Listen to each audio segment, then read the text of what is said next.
খুলনার জ্যেষ্ঠ সাংবাদিক ওয়াহিদুজ্জামান বুলুর অস্বাভাবিক মৃত্যুর রহস্য উদ্ঘাটনের দাবিতে সাতক্ষীরায় মানববন্ধন ও সমাবেশ অনুষ্ঠিত হয়েছে। শনিবার বেলা ১১টায় সাতক্ষীরা নিউ মার্কেট চত্বরে আয়োজিত এ সকল কর্মসূচিতে সভাপতিত্ব করেন সাতক্ষীরা প্রেস ক্লাবের সভাপতি আবুল কাশেম।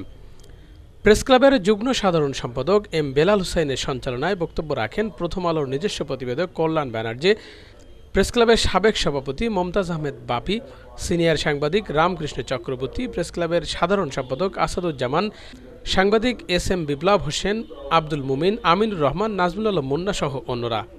এ সময় বক্তারা বলেন, সাংবাদিক বুলুর মৃত্যু স্বাভাবিক নয়, তাকে হত্যা করা হয়েছে বা আত্মহত্যা করতে বাধ্য করা হয়েছে। তার মরদেহ উদ্ধারের পর খুলনার লবণচড়া থানায় অপমৃত্যুর মামলা দায়ের করা হয়েছে, যা নৌ পুলিশ তদন্ত করছে। বক্তারা অভিযোগ করে বলেন, তদন্তে ধীর গতি চলছে।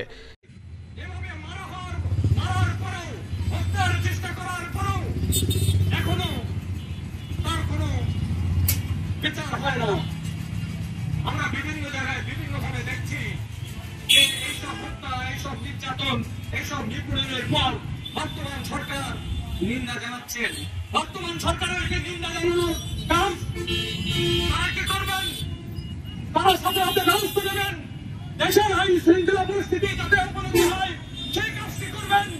কিন্তু তারা যে যা দেখছেন, তারা নিন্দা জানাচ্ছেন, যেন মনে হচ্ছে ওনারা সুশীল সমাজের মতো বিশিষ্ট জনের মতো একটি।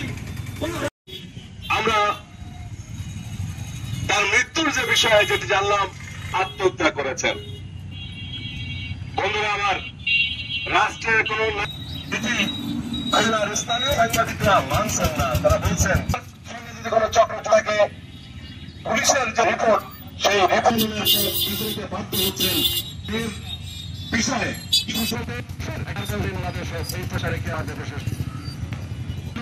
এবার অনুরোধ জানাচ্ছি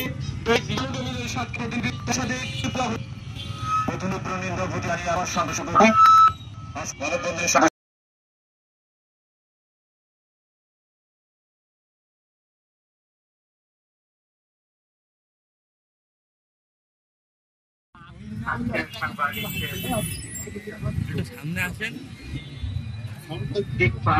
ফোন ফেরে নেবেন নাকি মোবাইল? নিজস্ব প্রতিবেদন কল্যাণ ব্যানার্জি